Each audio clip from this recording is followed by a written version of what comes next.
సిద్దిపేట నుంచి పోటీ చేస్తా, అక్కడ కాకపోతే బోధన నుంచి పోటీ చేస్తా. మే నెలలో కొత్త పార్టీ, సామాజిక తెలంగాణే లక్ష్యం. ద్రోహులను పక్కన ఉంచుకొని ద్రోహాల గురించి కేటీఆర్ మాట్లాడడం విడ్డూరం. క్యాబినెట్ భేటీలో అప్పుడు ఎర్రవెల్లిలో జరిగినాయి, ఇప్పుడు ఢిల్లీలో జరుగుతున్నాయి.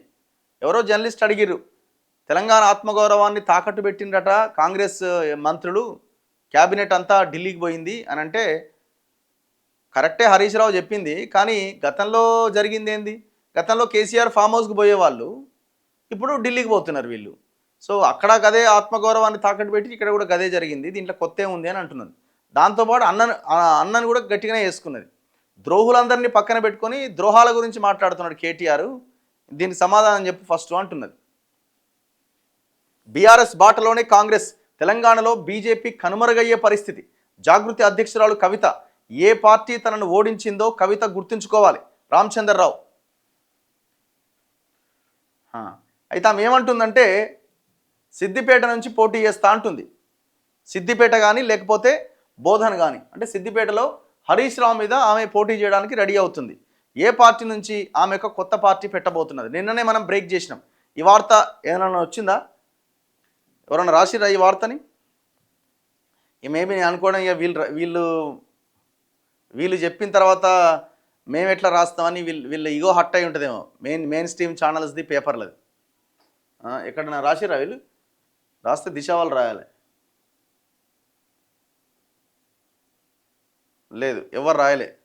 సో మనమే ఈ పార్టీ పేరును ప్రకటించడం జరిగింది. కవిత పార్టీ పేరు. కవిత పెట్టబోయే పార్టీ పేరు నిన్న మనం ప్రకటించడం అంటే మనం బయట పెట్టినాం, మనకు తెలిసిన ఇన్ఫర్మేషన్. తెలంగాణ ప్రజా జాగృతి. ఆమె ఆల్రెడీ చెప్పిర్రు తెలంగాణ అనే పదం ఉంటుంది నా పార్టీలో అని. ఇక జాగృతి లేనిది ఆమె ఐడెంటిటీ ఎక్కడిది? కాబట్టి జాగృతి ఉన్నది, మధ్యలో ఈ ప్రజా అన్నది యాడ్ చేశారు. వీళ్ళ పార్టీ పేరు టీపీజే. దీన్ని మనం నిన్న బ్రేక్ చేయడం జరిగింది ఈ వార్తని. అన్ని విషయాలు చెప్పినాం మనం. ఏప్రిల్ 15వ తేదీన పార్టీకి సంబంధించిన ప్రకటన ఉండబోతున్నది. దాదాపు 25,000 మంది పట్టగలిగే ఒక ఫంక్షన్ హాల్, ఒక హాల్ మీటింగ్లో సుచిత్ర దగ్గర ఉన్న హాల్ని ఆల్రెడీ ఆమె భర్త అనిల్ బుక్ చేయడం కూడా జరిగింది. ఫిక్స్. ఈ పార్టీకి సంబంధించిన వ్యవహారము, రిజిస్ట్రేషన్ ప్రక్రియ కూడా లాస్ట్ మంత్ అంటే జనవరి 18కి ప్రాసెస్ని స్టార్ట్ చేశారు ఢిల్లీకి పోయి కవిత.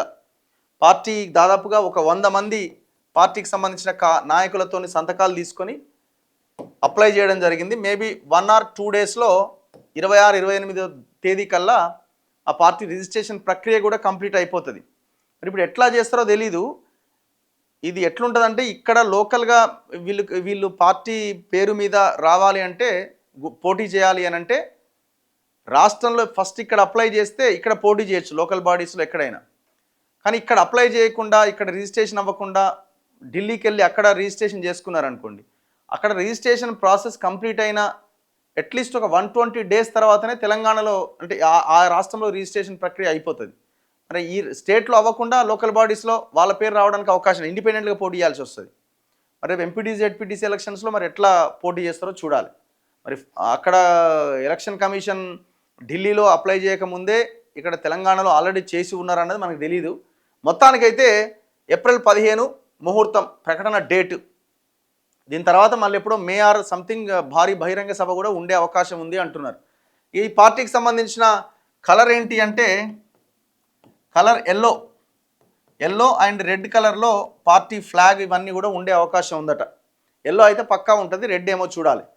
అండ్ దాంతోపాటుగా పార్టీ సింబల్ అంటే వీళ్ళు కోరుతున్న సింబల్ ఏంటంటే కాగడా ఉంటుంది కదా, కాగడా కానీ లేకపోతే కళ్ళద్దాలు కానీ, ఈ 2 గుర్తుల మీద వీళ్ళు ఫోకస్ చేస్తున్నారు. అంటే వీళ్ళు అనుకున్నది రాదు, అప్లై చేస్తే ఎలక్షన్ కమిషన్ ఆ గుర్తుకి ఏ అబ్జెక్షన్ లేకపోతే ఆ గుర్తు ఇస్తుంది.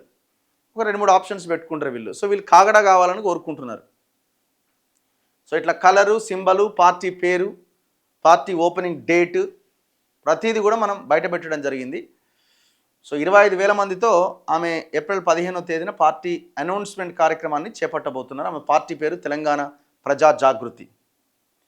సో ఆమె ఏమంటుందంటే నేను సికింద్రాబాద్ అంటున్నా, సిద్దిపేట నుంచి పోటీ చేస్తా అంటుంది. లేదంటే బోధనట, అక్కడ కాకపోతే హరీష్ రావు మీద పోటీకి దిగబోతున్నదట. ఇప్పుడు ఆమె యుద్ధం అంతా ఆయన మీదనే కనబడుతున్నది. మరి ఎంతవరకు ఆమె సక్సెస్ అవుతుంది ఏంటి అనేది మనం భవిష్యత్తులో చూడాలి.